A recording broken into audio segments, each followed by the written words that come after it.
नमस्कार। जय जगन्नाथ जय माँ समलेई। आज आम +3 first semester education honours syllabus Gudi को आलोचना करवा। यह उभय ओडिया एवं इंग्राजी रे अच्छी। सो प्लीज वीडियो को बिना स्किप रे देखंतु। यह फर्स्ट ईयर स्टूडेंट मानक पई बहुत हेल्पफुल सिलेबस अच्छी। यह एनईपी 2020 अनुसार बना जाइए। सो वीडियो को बिना स्किप रे देखिए एवं चैनल न्यू न्यू थिले चैनल को निहाती भाव में सब्सक्राइब करने को भूलिए नहीं एवं लाइक सब्सक्राइब प्लीज करेंगे जहाँद्वारा मुझे मोटिवेट हो पारि। सो आमर फर्स्ट सेमेस्टर आम दुईटा कोर पेपर पढ़ी था। कोर पेपर 1 एवं कोर पेपर 2। सो यह आपण मानकर मेजर रही थाए। सो फर्स्ट सेमेस्टर आपण फिलोसॉफिकल फाउंडेशन ऑफ एजुकेशन थाए। कोर्स आउटकम रे अच्छी विभिन्न प्रकार। सो यूनिट 1 को जीवा आमे कोर्स कॉन्टेक्ट रे। सो एथिरे 4टी यूनिट थाए। प्रथम यूनिट रे अच्छी education in philosophical perspective. Learning outcome रे अच्छी understand concept of education along with individual and social aim, explain relationship between philosophy and education, and related the function of philosophy in our life. Then concept of education achi narrow and broader concept of education, concept of lifelong education, individual and social aim of education. Then achi meaning and nature of philosophy of education, branches of philosophy जेटा कि metaphysics, epistemology, axiology and its educational implications. Then achi function of philosophy in relation to education. Then आमे second unit को जीवा। second unit रे अच्छी Western School of Philosophy and their educational implications, learning outcome रे अच्छी describe the nature of schools of philosophy and its branches, understand Western schools of philosophy and their implication to the current system of education. Idealism is refers to aims of education, curriculum, method of teaching, role of teacher and discipline. Then naturalism रे अच्छी naturalism with refers to aim of education, curriculum, method of teaching, role of teacher and discipline. Then pragmatism रे अच्छी with refers to aim of education, curriculum, method of teaching, role of teacher, discipline. Then existentialism रे अच्छी refers to aim of education, curriculum, method of teaching, role of teacher and discipline. Then आमे third unit को जीवा। Third unit then आपणकर third unit अच्छी Indian school and philosophy and their function implication.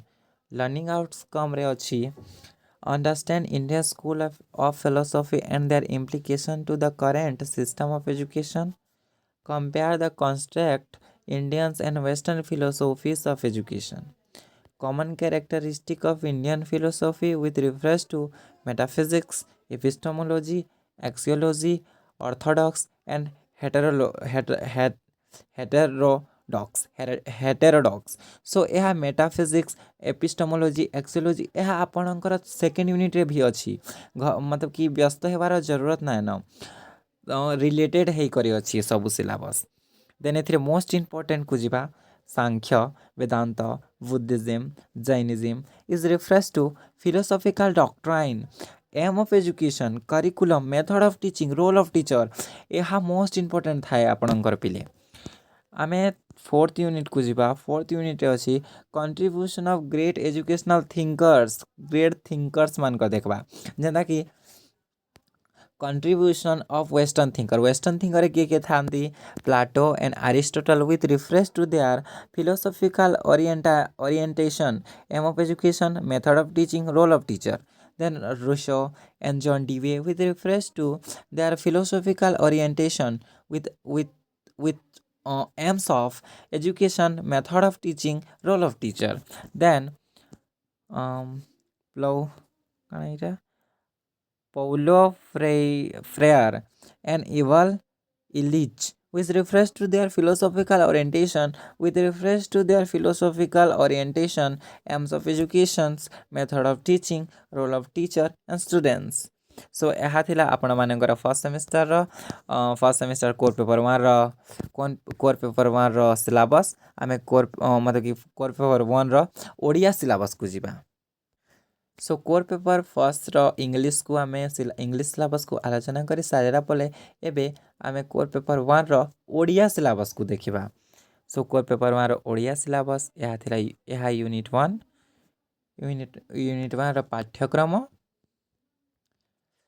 दार्शनिक दृष्टिकोण रे शिक्षा शिक्षार फलाफल कौन व्यक्तिगत सामाजिक उद्देश्य सहित शिक्षार धारसा को बुझिबा दर्शन शिक्षार संपर्क को व्याख्या करिबा आम जीवन में दर्शन कार्य को संपर्कित करिबा शिक्षार धारणा संकीर्ण और व्यापक धारणा रे शिक्षा जीवनव्यापी शिक्षार धारणा व्यक्तिगत और सामाजिक उद्देश्य शिक्षा शिक्षा दर्शनर अर्थ स्वरूप दर्शनर शाखा गुड़ी को मेटाफिजिक्स बा अधिविद्या ज्ञानतभु बा इपिस्टेमोलॉजी मूल्यातभु एक्सियोलॉजी एवं एहार शिक्षागत प्रभाव शिक्षा सह संपर्कित दर्शनर कार्यगुड़ित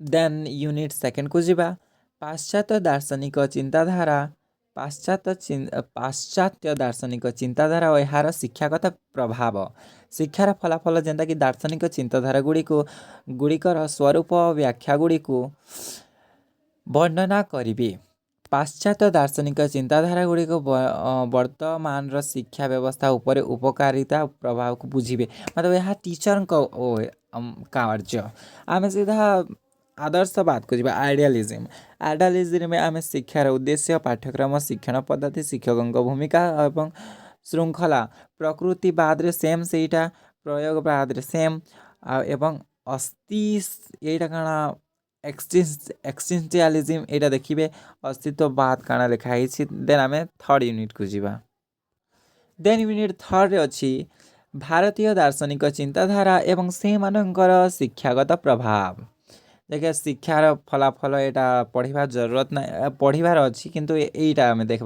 बिंदु बिंदु को भारतीय दर्शन साधारण विशेष्यता अधिविद्या ज्ञानतुल्य मूल्यत्वज कापार्थ यहीटा कौन मेटाफिजिक्स एपिस्टेमोलॉजी एक्सियोलॉजी यहीपरी अच्छी ऑर्थोडॉक्स एवं हेटेरोलॉजी एटा देन सांख्य फिलोसफी वेदांत फिलोसफी बौद्ध फिलोसफी जैन फिलोसफी दार्शनिक मत शिक्षार उद्देश्य पाठ्यक्रम शिक्षण पद्धति शिक्षकों भूमिका एवं संदर्भरे कौन यहाँ देन 4 यूनिट अच्छी आमर महान शिक्षाविद मानक अवदान जेनता कि पाश्चात्य चिंतक मानकर अवदान प्लूटो और अरिस्टोटल दार्शनिक स्पष्टीकोण शिक्षार उद्देश्य शिक्षण पद्धति शिक्षकों भूमिका देन रूसो जंडुई दार्शनिक दृष्टिकोण शिक्षार उद्देश्य शिक्षक पद्धति और शिक्षकों भूमिका इत्यादि देन पाउलो फेरे और उभान इलिट दार्शनिक दृष्टिकोण शिक्षार उद्देश्य शिक्षकों पद्धति शिक्षण छात्र भूमिका उद्देश्य यह थिला आपण मानकर first semester core paper 1 Odia एवं इंग्राजी सिलेबस आमे एबे कोर पेपर सेकेंड को जीवा सो आमे कोर पेपर सेकेंड सिलेबस को आलोचना करिबा एबे यह इंग्राजी अच्छी साइकोलॉजिकल फाउंडेशन ऑफ एजुकेशन जे कि क्रेडिट 4 रे अच्छी आमे यूनिट को जीवा सीधा कोर्स कांटेक्ट को यूनिट फर्स्ट रे अच्छी फाउंडेशनल फिलोसफी इन डेवलपमेंटल पर्सपेक्टिव लर्निंग आउटकम रे कौन अच्छी explain concept of educational psychology and it's relationship with psychology describe various method of understanding learnings understand concept of growth and development of child and avoidance with underlined general principle of growth and development. Then describe the typical characteristics of growth and development during childhood and adult adult adolescence. Explain theory of cognitive development and its uh, educational implications है शायद. Okay, then हमें concept nature, scope and relevance of educational philosophy psychology. Then method of understand learnings, observation, experimental and case study. Concept of difference between growth and development, principle of growth and development. Then characteristic of development during childhood and adolescence in different areas: physical, cognitive, social and emotional. Then second unit ଅଛି intelligence, creativity and individual difference, যেটা কি এই বিন্দু বিন্দুକୁ important ଦେଖାଯାଏ. Individual difference, concept, nature, factor and role of education. Then ଅଛି intelligence, concept of nature of intelligence, concept of IQ, theory of intelligence, two-factor theory, Guildford structure of intelligence, SI model, Gardner's multiple theory of intelligence. Gardner का theory कौन थिला, then Guildford का theory and the two-factor theory सबू एथिरे अछि. Then measurement of intelligence, individual and growth text, verbal and non-verbal texts. Creativity रे अछि meanings, nature and stages of creative thinking, strategies for fostering creativity. Then ଆମେ third unit को ଯିବା. Then ଆମର unit 3 ରେ ଅଛି ବା 3 ରେ ଅଛି learning and motivation. Learning outcome रे अछि development, critical ideas and various theories of learning and process of learning with their educational implications. Explain concept of motivation and theories of personalities. Then अछि learning, concept, nature and factor of learning. Then अछि learning and maturations, factor affecting learning. Then अछि theories of learning and its educational implications, classical conditions, operant conditioning, insightful learning and constructivist approach to learning. यह most important था बिले. यह B.Ed exam, CT entrance सबुरे आसी था एटा. Then आमे fourth unit को जिबा. Fourth unit को गला पूर्वरु motivation अछि concept, type and techniques of motivation, different type of motivation. Then fourth unit को जिबा आमे personality and mental growth. Fourth unit अछि personality and mental health. Learning outcome रे अछि critical examine relevance of learning about mental health and adjustment mechanisms. Life of characteristic of individual differences. Find out the concept of intelligence. Examine the relevance of learning about mental health and adjustment mechanism. Personality रे अछि concept and nature of personality, relevance and studying personality for learning. Theories of personality रे अछि types theory and trail theory with implication, assessment of personality, subjective, objective and projective techniques. Then mental health रे अछि concept, mental health of teaching, factor affecting mental health of and role of teacher. Then अछि adjustmentanism concept and types. एटा थिला आपण मानकर first semester core paper second English रो syllabus. आमे एबे ओडिया को जिबा. तो आमे कोर पेपर सेकेंड रो ଓଡ଼ିଆ ସିଲାବସ୍କୁ ଏବେ ଯିବା। ଶିକ୍ଷା ମନୋବିଜ୍ଞାନର ଭାଷା, ଯେଉଁଟାକି ଶିକ୍ଷଣ ମନୋବିଜ୍ଞାନର ଧାରଣା ବୁଝିପାରିବେ। ଶିକ୍ଷାର୍ଥୀଙ୍କ ବୁଝିବା ଏବଂ ଶିକ୍ଷକ ମନୋବିଜ୍ଞାନ ବିଭିନ୍ନ ପଦ୍ଧତି ଜାଣିପାରିବେ। ବୃଦ୍ଧି ଓ ବିକାଶ ବିଭିନ୍ନ ପର୍ଯ୍ୟାୟ ବ୍ୟାଖ୍ୟା କରିପାରିବେ। ଦେନ୍ କୋର୍ସ ନାଇଁ, ଏଇଟା ଫର୍ଷ୍ଟ ୟୁନିଟ୍ ପିଲେ, ଏଇଟା ମୁଁ थोड़ा कोर्स कंटेंट को आमे जीवा। विकासात्मक दृष्टिकोण रे शिक्षा मनोविज्ञान। विकासात्मक दृष्टिकोण रे शिक्षा मनोविज्ञान जे साइकोलॉजी बोली कहा जाए। शिक्षण फलाफल शिक्षार्थी मनोविज्ञान धारणा और मनोविज्ञान सहित यार संपर्क व्याख्या करिवा। शिक्षार्थी को बुझिबा पई विभिन्न पद्धति दर्शन करिवा।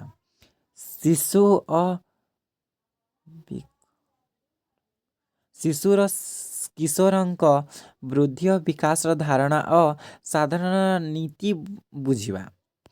शैशव और कौरव अवस्था रे विकास विशेषणता दर्शन वर्णना करिवा। यार सेटा टाइपिंग मिस्टेक है पहले मो कथा को दियो।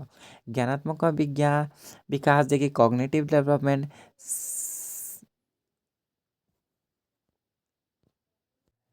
देन सिंकांत एवं यार शिक्षागत प्रभाव व्याख्या करिवा। एबे आमे कॉन्सेप्ट को जिबा। शिक्षण मनोविज्ञान धारणा प्रकृति परिसर एवं गुरुत्व शिक्षार्थी को बुझिबार पद्धति पर्यवेक्षण ऑब्जर्वेशन परीक्षण एक्सपेरिमेंटेशंस एंड केस स्टडी। बुद्धि और विकास धारणा पार्थक्य। बुद्धि और विकास नीति शैशव और कौशव अवस्था रे विकास विशेषता शारीरिक ज्ञानात्मक सामाजिक एवं भावनात्मक। देन यूनिट सेकेंड को जीवा। वृद्धि सृजनशीलता एवं व्यक्तिगत पार्थक्य विकास फलाफल। एटा न पढ़िले चले, ई बुंदी बुंदी को आमे इम्पोर्टेंट बोली कही था। व्यक्तिगत पार्थक्य रे थाए धारणा प्रकृति कारण एवं शिक्षार भूमिका। देन बुद्धि धारणा और प्रकृति आईक्यू धारणा वृद्धिर सिद्धांत टू फैक्टर थ्योरी गार्डफोन structure of intelligence SI model Gardner का मल्टीपल इंटेलिजेंस थ्योरी अच्छी। वृद्धि मापन व्यक्तिगत और गोष्ठी परीक्षा मौखिक एवं अमौखिक परीक्षा मौखिक एवं अमौखिक परीक्षा। सृजनशीलता अर्थ प्रकृति सृजनशीलतार चिंतांतन पर्यंत सृजनशीलतार उन्नतिर विकास। देन आमे थर्ड यूनिट को जीवा। थर्ड यूनिट अच्छी शिक्षण और प्रेरणा। शिक्षक और प्रेरणा शिक्षण धारणा प्रस्तुति और शिक्षण को प्रभावित करुथिबा कारण शिक्षण और परिपक्वता मैच्योरेशन शिक्षण को प्रभावित करुथिबा कारण।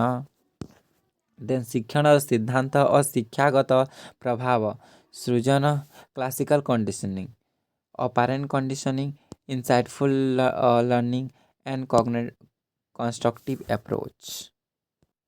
देन प्रेरणा अच्छे पिले धारणा विकास एवं प्रेरणार कौशल एक technical motivational. Then fourth unit को जीवा। हमें फोर्थ यूनिट रे अच्छी व्यक्तिंकर मानसिक स्वास्थ्य मे भी यह अच्छी आपण मानकर यह अच्छी। ओके सो जदि आपण माने मो व्हाट्सएप चैनल मतलब कि व्हाट्सएप चैनल लिंक दिया है सेटा को जाई करे टच कर नेबे जहाँ द्वारा मु आपन को यार पीडीएफ सेंड करि पारबी। ओके धन्यवाद। जय जगन्नाथ।